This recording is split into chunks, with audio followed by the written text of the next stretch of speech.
Okay, so as I was just saying, you're going to love these next two lessons if, like me, you have a real hatred for having to go into multiple spots to make the same little changes in code, because the next two are almost fully automatic. Now, adding more detail to the feedback on concurrency, yeah, that takes some custom work in each for each entity, but for the most part, especially auditable, there couldn't be hardly anything that is more automatic once we get it in place, right? So what is it to be auditable, right? Well, basically, you talked about this before in your SQL class, right? Where you added fields to a table, sometimes just to track who last updated a record and when it was done, right? So what we're going to talk about is sort of the basic auditing fields that are commonly used throughout industry. Now, just to mention, I have worked in some environments with some applications, for example, at financial institutions, where you wouldn't believe the amount of auditing that goes on. You know, they actually do like a snapshot, before and after version of every record. Every time a change is made gets all logged into an audit system, right? Because let's face it, when you're talking about money and sometimes large amounts of money, that's the kind of thing that industry requires, right? So we are not, thankfully, at this stage, we are not going to that degree, right? But we are going to be utilizing some basic auditing, right? But we're going to find, or you will find, that we're going to do it in a way that is highly automated for us. So really, it's a beautiful approach, right? And I think that you'll find it quite interesting and fun to think about how other ways you could use this kind of thing as well, right? So we can automate the process, maintaining the data by implementing an interface, overriding save changes in our DbContext, right? So really I have this copy paste file here. You have a copy of it there as well, right? So you can follow along as we make this change. So what I've got open is the project as we finish it at the end of step 9, right? So I'm going to bring that up here, and then we're going to start making these changes to it. So if you ever have any questions or need me to stop and clarify something, just speak up, unmute your microphone, or type in the chat window. I'll try to keep an eye on that, but just be aware it's hard always to be looking over there when my eyes are focused on the screen to my left. All right, so coming into the models folder then, we're going to start off by adding a couple things in here. First is an actual interface, right, rather than a class. So I'm going to right click, we'll add a new item, okay? And it's going to be a interface. I could have just chosen class for that matter, because once we get it up here, we're just putting our code in place, right? Okay, so capital or I, you know this already. That is a kind of a naming convention for anything that's going to be an interface, okay? It'll just be an internal one. That's all I need. I auditable, right? And it is made up of those four, count them, four key properties that we use for basic auditing in any situation or most any application. And the names can be slightly different, but this is what I have adopted from another tutorial somewhere, and I've just stuck with these names: created by, created on, updated by, and updated on, right? Notice I'm making the date times nullable so we don't run into issues about null as we're maybe seeding data or getting some data in place. But don't worry, we're pretty much always going to be supplying a value even though it is nullable. It just avoids issues and problems as we're doing our development. All right, so that's going to be my interface. Now, let's actually implement it by creating an abstract class, right? I'm going to call this one just auditable.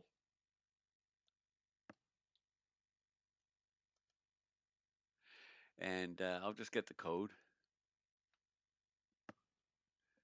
So this one will be public. Oh, make sure okay, there we go. I added our data annotations namespace for us up there. Good. Okay. So notice we're going to implement, okay, the iAuditable interface. Okay. If I didn't have sufficient properties with the right names and everything else, I would get that underlined, but I am satisfying the interface. So good. We have our string lengths I put on here just to help control the size of these things when working with different databases. Scaffold column false. That means if we had this in place before I was going to actually generate, views and so on, then the system would, that's a hint there. No, don't bother creating a user input for this because it's not going to be part of what we actually deal with in the user interface, right? Okay, so that just gets us ready to start using this. So how do we use it? Well, basically, any, right, any class that we want to implement this on, all we have to do is inherit from auditable. right? So for the demonstration, I'm just going to use patient. They're going to come to the patient class. Now, of course, we're already implementing one interface, but that's not a problem. We're actually going to inherit from auditable, right? So the rule of is with C#, okay, we can inherit only from a single class, unlike some other languages that allow you to inherit from multiple classes, but we're going to inherit from a single class. But remember, we can implement as many interfaces as we want, right? But Audible gives us everything that we need now so that this patient is now can be capable of auditing its own history of when a record was created, a patient was created, who did it, and when it was last changed and who is responsible for that. Now, just before I even go further, let me talk about that who business. Who. Well, not too much down the road, we're going to be adding the ability to force a user to log in, right? And that we're going to use the identity system, which has two main parts to it. There's authentication and authorization. So authentication is knowing who is connecting to the application. And once we have authentication, right? Yes, it is. It's a class. Because we want to actually have our annotations on it for one thing, right? And that way as well, we can easily just inherit from this class. Sorry, the question was, why not just use the interface directly? Uh, by inheriting from the class, then we get the properties added to our patient and our doctor and as many ones as we want without manually having to go in and actually separately add those as properties in the class. Okay? All right. What I was saying though, what was I saying? I lost my train of thought. Uh, there you go. Boy, must be a Thursday morning. I've only had one coffee today as well. Anyway, I'll carry on. Right. So we're going to implement auditable in this class. Oh, it was about the identity system. That's what it was. So once we actually have the ability to know who the logged in user is, have their username or email or something to identify them, right? Then we'll be able to supply that information automatically to the who, right? Who created, who updated, and so on. Okay, so that's the only change we have to make here, right? Believe it or not, the rest, and if we wanted to do this in Doctor and so on as well, I could easily do that. Do I want to? Wait, maybe I will, right? Let's come to Doctor, and why not? Let's say we're going to audit this as well. So it can just be inheriting from auditable. All right, no big deal. Okay, now how do we actually work with this and handle it? Well, uh, oh, by the way, I just have a note in my copy paste. We'll have to think about migrations here because, of course, we've now changed these classes. These classes both now contain additional properties, right? So coming to migrations, okay, I have just the one initial one so far. So let me come down to our package manager console, get that up, get my common commands so I don't have to remember exactly everything to type here. Okay, so for my medical office, okay, I'm going to add migration. I don't actually have to specify that again. I just have to say this and then give a new name for it. So I might as well call it auditable.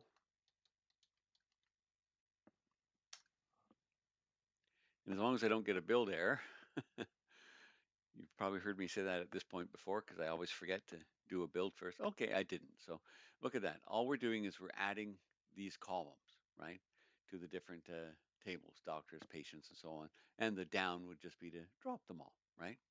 Okay, so I will do my update database command as well, just to make sure this is implemented. We're going to talk before our next lesson, before we go on, a little bit more about migrations to clarify a couple of questions students have had and some assumptions we've been making so far along here. So now we actually have it implemented. All right, so we've updated the database. We're good. Okay. Yeah, so I can close that. I can close this. All right, so we're ready to go on. Now, ideally what we want to do is we want to have a solution, and we do have one, that will allow us to just put code in one place to take care of maintaining all of that data. One thing we're going to have to do, though, is the ideal place to do that is actually in the DbContext itself, right? Our medical office context. Trouble is in here, okay, we're going to actually have to have access to the HTTP context to carry this out and do what we want to do, right? Especially in terms of finding out who is logged in. So what we're going to do is we're going to add a new service so we can inject that. Okay. This whole system we've been using, all these services we're building, it's part of the dependency injection system supported by the MVC framework as it's implemented here with .NET, ASP.NET. So what we're going to do is we're going to add yet another service that allows us to inject, or basically, if you don't like the word inject, basically just say whenever we create an object, we can ask for it from our services that are available, right? So I just need to add one line of code in here. I have a comment to help explain it, right? So before we actually do the .build, okay, it doesn't matter the order it's in here particularly, but before we call .build, okay, I want to make sure I do it. I typically put it up here. I don't know why, but I'm going to follow my normal habit. Okay, we're going to go to Builder Services. We're going to try to add a singleton, okay, for our implementing our HTTP accessor, okay, and that will give us the actual ability to access the HTTP context when we want it and need it, right? Now we're really just doing it for the audit data, right, for the iAuditable. That's the main reason we're going to this trouble to add this singleton. You know what a singleton is? You've talked about that before. Basically, a singleton is an object that you only ever instantiate one of in the project, right? So there's no confusion. We only ever have one. Okay, so that's good. So now we have that available. We can come and start working inside of our DbContext. Okay. Now, you also understand by now about polymorphism, big fancy name that means we can have more than one constructor, right? As long as the signature of the constructors are different. So we're going to actually have two. I'm going to leave this one because we might still use it. Well, in particular, we might use it particularly for seed data, but most of our other search situations, we're going to actually use our new constructor I'm about to add. But let me just grab the code and I'm going to put it all in place at once here. I can put it right above that constructor because we're adding a couple extra things as well. Okay, we're getting ready to work with that HTTP context accessor, right? So I have a private one here set up and ready to go. I'm also going to add a property here for the username. Okay, it's private set because I only want to set the username inside this class, right? So my additional constructor here, okay, very much the same, it has the same options and so on. The only thing I've also, from the dependency injection system, I'm asking for the HTTP context accessor because we're going to use that, okay, as we actually construct the medical office context, our DbContext. So we'll grab that being passed in, store that into our private read-only version of the HTTP context accessor, right? And what are we going to do with it? Well, basically, it allows me to find out who's logged in, right? Notice I use the Elvis operator because there might not be a context, right? It could be that we don't actually have one, right? So this way, I'm not going to raise an error, okay? So I try to see, and this is how we can access the currently logged in user. It's part of the identity system, so we can just go user identity and .name will give us the principal or the name of the current user, right? Now, even after all that, we might not have, there might not be anybody logged in, right? No problem. So if username is null, okay, then instead I'm going to use just the word unknown, right? Because, hey, I don't know who to blame for this because I don't know who's logged in, right? Now, as an option, just for fun, okay, we might use this alternate approach, at least in the earlier stages, okay? I'm going to actually replace this one. I can leave them both in here. It's not going to hurt. Okay. I have this one comment out, so I'm going to switch the commenting. The only difference between these two is I'm also incorporating the ability to track, did the data come from seed data, right? So let me remove the comments here. And that's the main difference here. Otherwise, it's the same as the one we were just looking at, okay? We have a context, okay, but there might not be anyone authenticated, right? That's why we still, use the Elvis operator here, and we assume unknown. But you know what? We have an else branch, right? There's no HTTP context. So I'm going to assume then safely that we're probably just seeding data, okay? If we don't, not only do we not have anybody logged in, but we don't even have an HTTP context, well, then the username I'm going to set to seed data. And that way later on, I'll be able to look, inside the database even, and I'll be able to see, oh, was this created by seed data or by an actual user working in the system? If it was only seed data, then that will be the name used for both the created and if they haven't ever modified it, the updated as well, right? Okay, so that's good. So now we're ready to actually do what we want to do. So we get down to it. What do we want to do? I'm going to put it after here. Basically, it was mentioned right in the page of the weekly folder there. We're going to override save changes. I mean, think about it. How many spots in our code do we see save changes? At least 3 in every control var, right? After a create, after an update, after a delete, we're always calling save changes, right? So that's what we're going to do. I'm just going to get all the code. There's not that much of it. And we're going to put it in place here. Now we have to realize, of course, that there are both synchronous and asynchronous, okay, versions of save changes, right? So we have to override both because we don't know ahead of time which is going to happen. So basically, in both cases, we just pass it on. We call the base save changes, right? And we return that, okay? But before doing the default operations that are part of saving changes, we're going to call the same, because it works for both synchronous or asynchronous, it doesn't matter. So I'm just going to call the code and have one copy of it here, right? So it's my private void on before saving. So here's my chance to come in here. So what are we actually doing? Well, we have to work with this change tracker, right? That allows us to track the changes that we're doing as we do saves and edits and so on and so forth, right? Okay, and then for basically each object that we're saving, okay, each entity, right? If it's iAuditable, okay, trackable, right? In other words, have we inherited from Audible, right? And then in that case, we're going to actually come in and make some changes. So I'm going to grab once a timestamp of when this change is happening. You see, we actually use it in multiple spots down below, but I always like to, it's maybe being overly cautious, but what if the gazillionth fraction of a second ticks over between, one time I use it and the next time I have it in code. So as a general rule, this is what I would always do is I would grab a time stamp, so to speak, for this happening once and use it everywhere that I want to kind of make sure I have the same time record, right? Oh, by the way, anyone tell me what this is? UTC now? What does UTC stand for?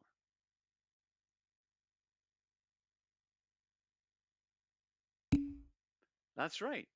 UTC, well, Universal Time Code, okay? UTC time, basically, you might put it as Greenwich time, right? It's a standard time throughout the world, right? Of course, that's something we have to think about when if you have an application up there, and you might have, people using it in Australia, in Japan, in Korea, in Europe, whatever, right? Yeah, if you track when somebody changed a record, instead of having to worry about always saving, well, what was their time zone? Because you might not know it, right? We can just do it all and make sure it's easily comparable for chronological order by using UTC time, right? So that's why we're doing that. Okay. Then we just check the state. If it's modified, then we know we were doing an update or an edit, right? So I can say my updated on and my updated by. By now I have 3 possible values. The actual person who's logged in, their username. If not that, then the word unknown or possibly seed data, right? Although seed data is never going to do an update, is it? But it would affect down here if the anti-state is added, right? Then we're going to use the appropriate value for the username and our common UTC time, and that way we'll get, if it's an auditable, if it implements the iAuditable interface, right, by inheriting from auditable, then it's going to come in here and we'll update the appropriate fields. Now notice we don't ever change the created on or created by, right? Yeah, there might be other ways, but I'm happy with UTC time. Datetime.now uses the time of the server. Yes, it does, right? Yeah, good question or comment, because that's not going to work then if we have a user connecting from Australia and our server is in Canada, for example. Okay, so yeah, so that gets us all the values that we actually need. Well, believe it or not, that's it. We're now automatically ready to update these 4 basic audit fields. Okay. By the way, I have a note here in my copy paste file. You can follow. This blog is one that I use to help get this code up and working in place. So feel free to have a look at that. It's a little bit old now, 2017, but there's nothing that's changed that actually breaks this approach. So it's still fully functional, right? All right. So I'm going to do a quick run and we'll just do a quick test here before we end the demo.